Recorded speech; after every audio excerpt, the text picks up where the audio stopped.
Hi, Stuart again. Today's topic is an extension of the video on semantic APIs, or about how to do Sane API releases. So let's take a quick review of semantic versioning. You can read more on semver.org, but we want to use the 3-digit major minor patch format for semantic versioning.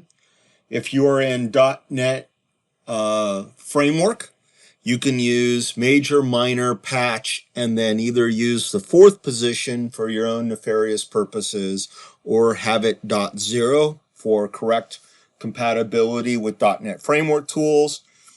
And your leftmost digit should follow the semantic versioning pattern, which is to say if you change the major version, it's a breaking change. If you change something in an evergreen sort of way, it's a minor change within the same major release. And if you have a bug fix that doesn't have any contract changes, then it's a patch. So let's dig into that a little bit. So a breaking change is any deployment that would cause a valid call that worked before the deployment to fail after the deployment. And there are three outcomes to that, from not great to very bad. Consumers get an error.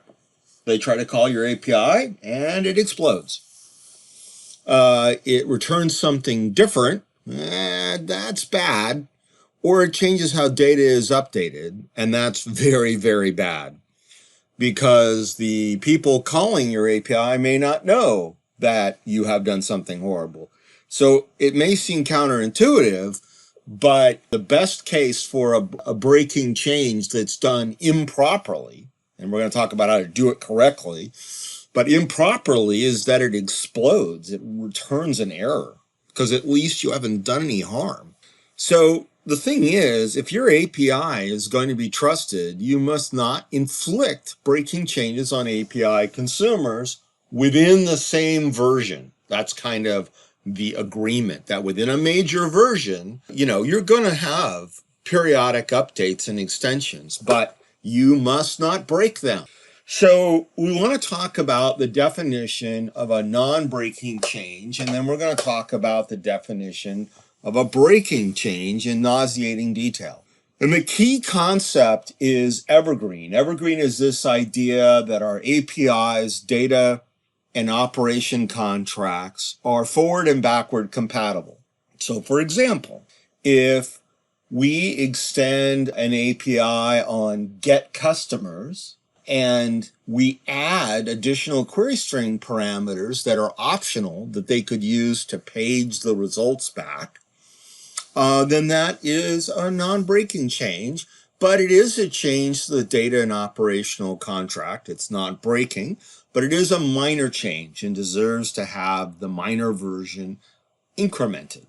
If you had get customers and occasionally it had some error and it threw because you had a bug, then when you fix that bug, you should increment the patch and roll it out. And what you're saying to consumers is, yeah, there was a bug and I fixed it.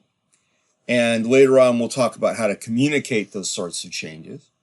But the thing is, for each release, you have to prove the change is not breaking, again, within the same major version. We'll talk about that by running a series of tests. At the very least, it should be tests that consumers can download from your site and run themselves. MS Test is good for this if you're a .NET person. Postman is a very popular set of testing tools that you can use, etc. And if the test fails, if your old tests that you haven't changed fail, or the tests that were proffered by consumers against the old version of your API fail, then you have a breaking change. And if you can't remediate it, then you need to ship a new major version of your API in parallel with your old one. So what constitutes a breaking change? There are three foils to that cloverleaf. data contracts, operation contracts, and semantics. Let's talk about each one. So any of these changes could potentially be a breaking change.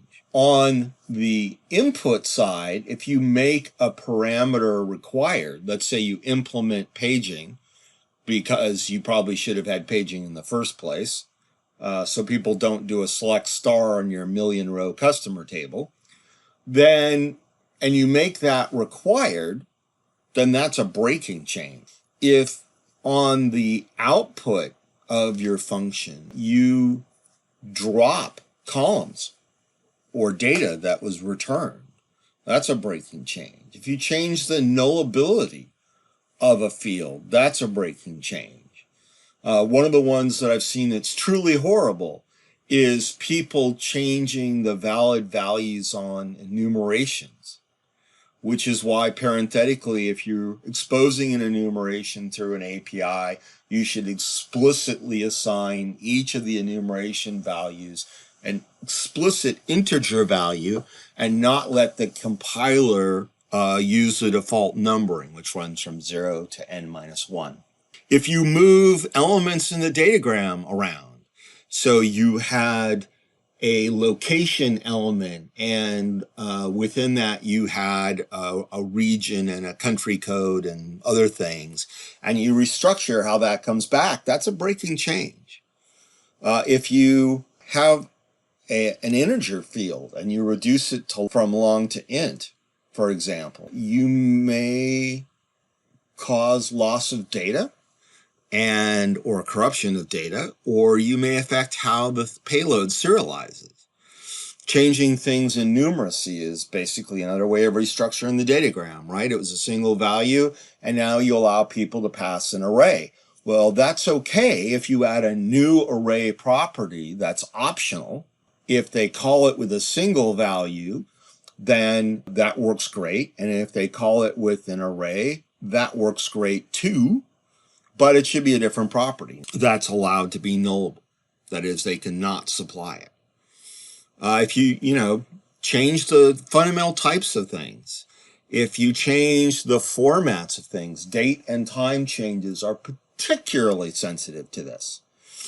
So if you realize that the way that you're exposing dates and times is sort of haphazard or is region specific, and you want your APIs to be more generally useful, so you do the good thing of adopting the ISO 1801 format, then you should do one of two things: either make a breaking change, or better yet, expose a new parallel property that yields the 8601 format, and people can change from using your old property to your new property, and your old property will continue to return the date and or time in the format it's always been returning, right?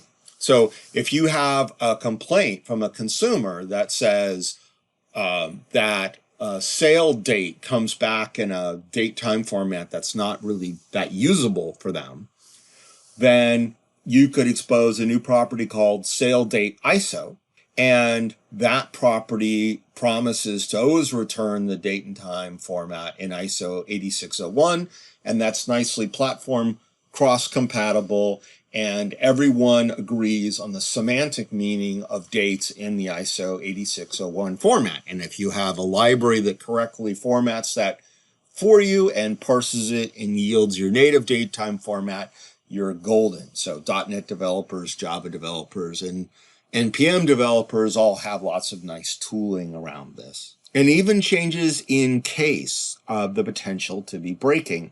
So you shipped your API and you had order number and it was all lowercase, and the syntax police come around and go, well, the shop standard is to use camel case, and you make that change. You could have broken the API. And again, the way to fix that is you could proffer both of the properties and your datagram, and in fact, they point to the same storage location. So you always want to write a serialization test to make sure your data type will survive and thrive on the wire. But more importantly, you can compare your captured examples of old datagrams to new datagrams and diff them and just see if anything jumps out. And so you can use your favorite tool, WinDiff. I like Beyond Compare by Scooter Software because it understands the formatting semantics of XML and JSON and so on, and ignores white space and all that good stuff. And it will help you spot things that are potentially breaking changes. So operational contracts. If you change the path to an operation, and I will say this includes changing the case in some cases, effectively you've renamed the operation. If you don't leave the old operation in the place it was and expose the same operation in its new location, so now consumers can choose to adopt it, and you can mark the old one deprecated, and on some platforms that will tell them, hey, you should probably use this one instead of that one if they have the right tooling.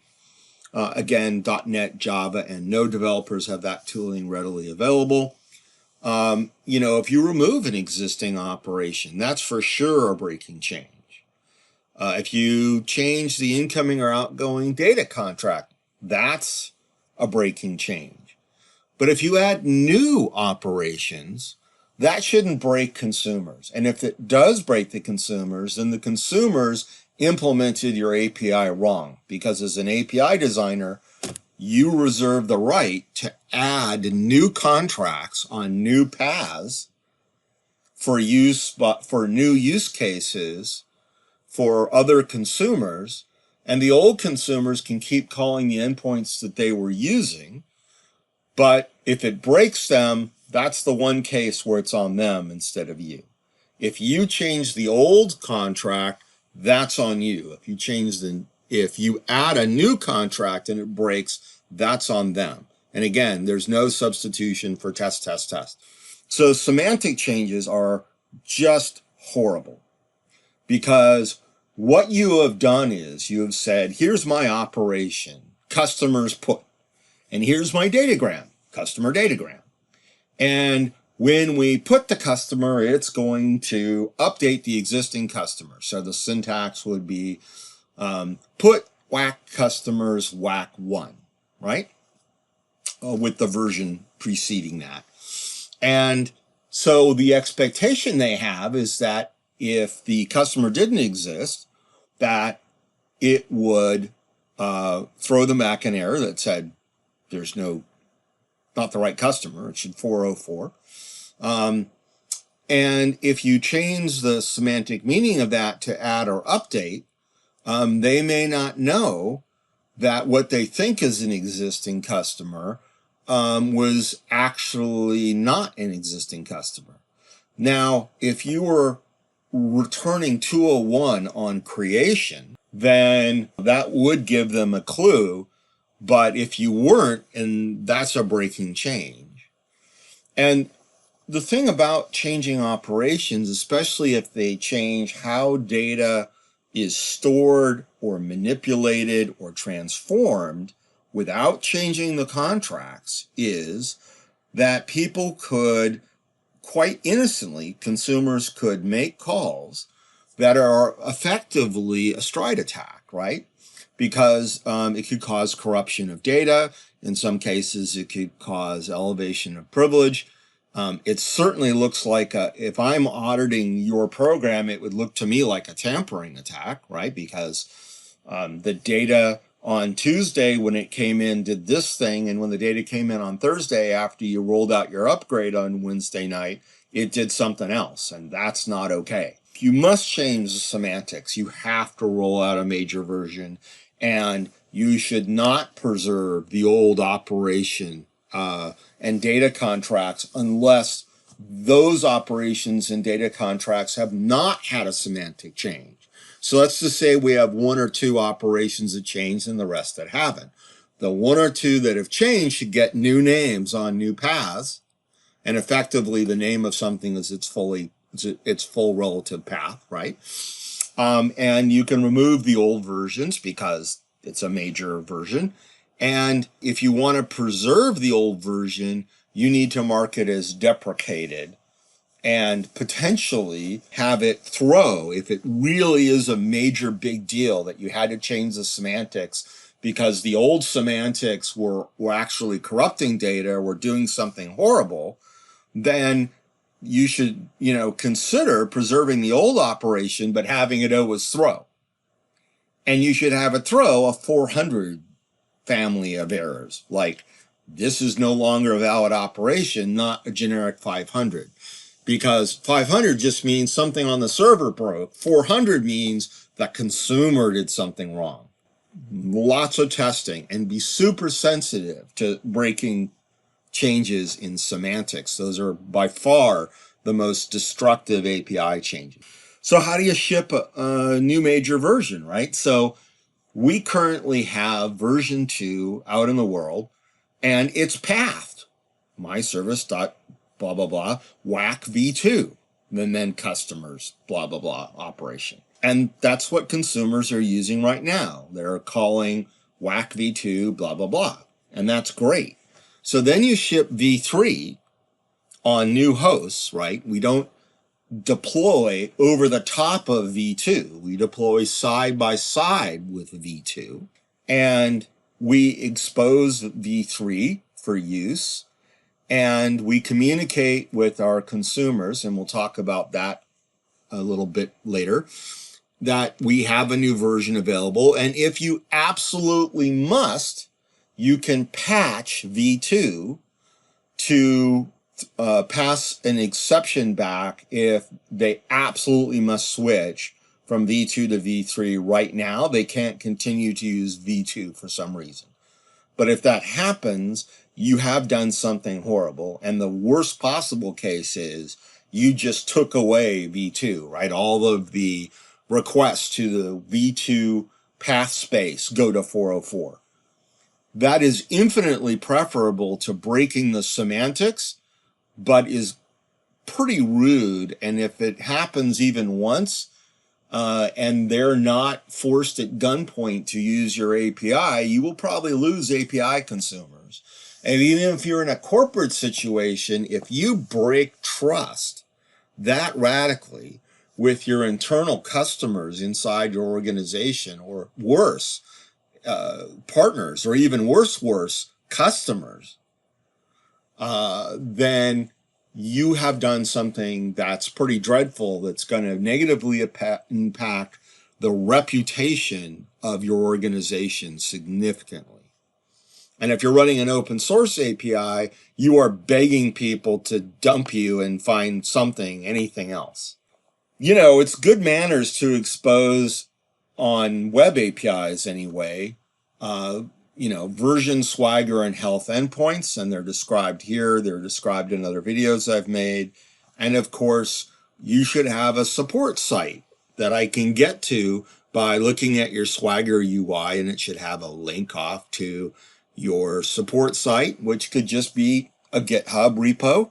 And on the GitHub repo, you have an issues page and a releases page and all the nice affordances that GitHub makes. Azure DevOps does the same thing. Jira has similar types of tools, right? There's all kinds of mature tool sets out there, ranging in price from absolutely cheap to, astronomical, but there's plenty of economical tools out there to help you have a healthy API environment. And we'll do a future video on the benefits of API gateways and some API gateway examples, which is another set of tools that you can use to interpose between your consumers and your APIs and do some nice things with. So common rules for APIs. Use semantic versioning rules, and look at my semantic versioning YouTube video if you want. Always provide client examples. Keep your paths short.